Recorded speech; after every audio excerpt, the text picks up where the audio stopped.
पानीपत का तीसरा युद्ध।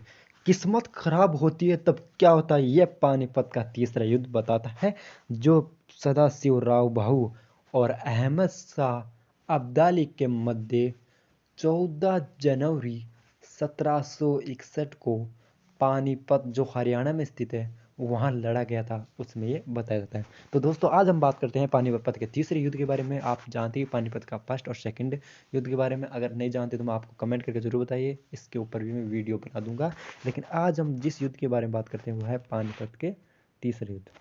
पानीपत की तीसरी लड़ाई 1761 में अफगान आक्रमणकारी अहमद शाह अब्दाली और पुणे के सदाशिवराव भाऊ पेशवा के तहत मराठों के बीच लड़ा गया था। यह लड़ाई अहमद शाह अब्दाली ने सदाशिव भाऊ को हराकर जीत ली थी। यह हार इतिहास में मराठों की सबसे बुरी हार थी। अच्छा, क्वेश्चन अब यह होगा कि जब दिल्ली पर मुगल बादशाह का शासन था तो ये पेशवा लड़ने क्यों गया था? क्योंकि दिल्ली और पेशवा यानी मराठों के बीच एक संधि हुई थी, जिसमें यह कहा गया था कि अगर दिल्ली पर आक्रमण होता है तो ऐसा माना जाता है कि वह आक्रमण मराठा पेशवा पर हुआ है, और उसमें मराठा पेशवा दिल्ली की तरफ से लड़ने जाएंगे, तब यह सदाशिव भाव गया था। इस युद्ध में एक नई शक्ति को जन्म दिया, जिसके बाद से भारत में अंग्रेजी की विजय के रास्ते खोल दिए गए। प्रसिद्ध उर्दू शायर मौलाना अली का जन्म भी पानीपत में हुआ था, जो हरियाणा में। ये कुछ डायग्राम है जो आप देख सकते हैं पानीपत के युद्ध में। पानीपत की तीसरी लड़ाई 14 जनवरी 1761 को पानीपत में दिल्ली से लगभग 60 मील यानी 95.5 किलोमीटर उत्तर में मराठा साम्राज्य के उत्तरी अभियान बल और अफगानिस्तान के राजा अहमद शाह दुरानी, या जिसको हम अब्दाली भी कहते हैं, के गठबंधन के बीच दो भारतीय मुस्लिम सहयोगी, जिसमें दो आप जो पंजाब के एरिया है वहाँ के रोहिल्ला अफगान और अवध के नवाब शुजा उद्दौला के बीच हुई थी।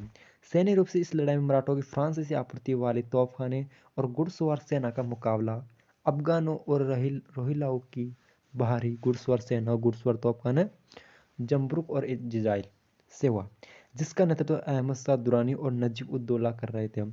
ये दोनों भारतीय पश्तून पूर्व को अहमद शाह अब्दाली के नाम से भी जाना जाता है।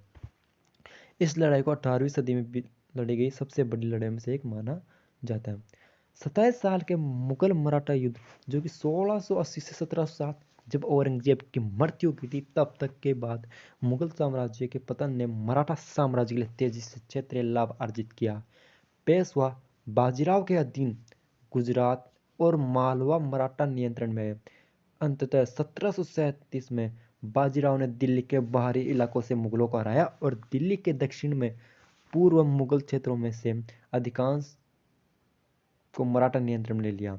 बाजीराव के बेटे बालाजी बाजीराव, जिन्हें नाना साहेब के नाम से जाना जाता है, 1718 में पंजाब पर आक्रमण करके मराठा नियंत्रण के तहत क्षेत्र को और बढ़ा दिया। इसमें मराठों का अहमद शाह अब्दाली के दुरानी साम्राज्य की सीधा टकराव था। 1759 में उन्होंने पश्तून यानी जनजातियों से एक सेना खड़ी की और पंजाब में छोटा मराठा चौकियों के खिलाफ कई लाभ अर्जित किए। सदाशिव भाऊ की कमान में मराठाओं ने 45 से 60 हजार की सेना जुटाकर जवाब दिया, जिसमें लगभग 2 लाख गैर लड़ाके शामिल थे, जिनमें से कई तीर्थयात्री थे जो उत्तर भारत में हिंदू पवित्र स्थलों की तीर्थ यात्रा करने के इच्छुक थे। मराठाओं ने 14 मार्च 1760 को पटदूर से उत्तर की ओर अपनी यात्रा शुरू की। दोनों पक्षों ने अवध के नवाब शुज उद्दौला को अपने शिविर में लाने की कोशिश की। जुलाई के अंत तक शुज उद्दौला ने अफगान रोहिल्ला गठबंधन में शामिल होने का फैसला लिया, जिसमें इस्लाम की सेना के रूप में माना जाता है। यह मराठों के लिए रणनीतिक रूप से एक बड़ा नुकसान था, क्योंकि शुजा ने उत्तर भारत में लंबे समय तक अफगानों को रहने के लिए बहुत जरूरी वित्त प्रदान किया था। यह संदिग्ध है कि अफगान रोहिल्ला गठबंधन के पास शुजा के समर्थन के बिना मराठों को साथ अपने संघर्ष को जारी रखने का साधन होगा अथवा नहीं। धीमी गति से आगे बढ़ते हुए मराठा शिविर अंततः 1 अगस्त 1760 को दिल्ली पहुंचा और अगले दिन शहर पर कब्जा कर लिया। इसके बाद यमुना नदी के किनारे कई झड़पें हुई और कुंजपुरा में एक लड़ाई हुई, जिसमें मराठों ने लगभग 15,000 की अफगान सेना के खिलाफ जीत हासिल की। हालांकि अब्दाली ने 25 अक्टूबर को बागपत में यमुना नदी को पार करके दिल्ली में मराठा शिविर उनके बेस से अलग कर दिया। ये अंततः पानीपत शहर में मराठाओं के खिलाफ अब्दाली के नेतृत्व में 2 महीने लंबी घेराबंदी में बदल दिया। घेराबंदी के दौरान दोनों पक्षों ने एक दूसरे की आपूर्ति काटने की कोशिश की। इस पर अफगान काफी हद तक प्रभावित थे, इसलिए नवंबर 1760 के अंत तक उन्होंने घेरे हुए मराठा शिविर जिनमें से अधिकांश गैर लड़ाकू में लगभग सभी खाद्य आपूर्ति कर देती। उस समय के सभी इतिहासकारों के अनुसार मराठा शिविर में भोजन दिसंबर के अंत या जनवरी की शुरुआत में समाप्त हो गया और हजारों की संख्या में मवेशी मर गए। जनवरी की शुरुआत में सैनिकों के भूख से मरने की खबरें सुनाई देने लगी। 17 जनवरी को मराठा सरदारों ने अपने कमांडर जो सदाशिव राव भाऊ से भूख से मरने की बजाय युद्ध में मरने की अनुमति मांगी। अगले दिन मराठाओं ने भोर से पहले सुबह से पहले अपना शिविर छोड़ दिया और घेराबंदी तोड़ने के लिए हताश प्रयास में अफगान शिविर की ओर दक्षिण की ओर मार्च किया। दोनों सेनाएं सुबह 8 बजे आमने सामने और शाम तक युद्ध चलता रहा। युद्ध का विशिष्ट स्थल इतिहासकार द्वारा विवादित है, लेकिन अधिकांश का मानना है कि आधुनिक काला आम और सनौली रोड के पास का ही हुआ था। युद्ध कई दिनों तक चला और इसमें 1,25,000 से अधिक सैनिक शामिल थे। दोनों पक्षों में नुकसान और लाभ के साथ लंबे समय तक झड़पें हुई। अहमद शाह अब्दाली के नेतृत्व वाली सेना कई मराठा किनारों को नष्ट करने के बाद विजयी। दोनों पक्षों के नुकसान की सीमा इतिहासकार द्वारा भारी विवादित है, लेकिन ऐसा माना जाता है कि लड़ाई में 60,000 से 70,000 के बीच लोग मारे गए थे, जबकि घायलों और कैदियों की संख्या में काफी भिन्नता है। शुजा-उद-दौला के दीवान काजी राज द्वारा लिखित सर्वश्रेष्ठ प्रत्यक्षदर्शी इतिहास बख्तर के अनुसार युद्ध के अगले दिन लगभग 40,000 मराठा कैदियों की निर्मम हत्या कर दी गई। सैयद वल्लभ जिनमें मोनोग्राफ पानीपत 1761 को अक्सर युद्ध पर सबसे अच्छा द्वितीय स्रोत माना जाता है, कहते हैं कि युद्ध के दौरान और बाद में कम से कम 1 लाख मराठा सैनिक मारे गए।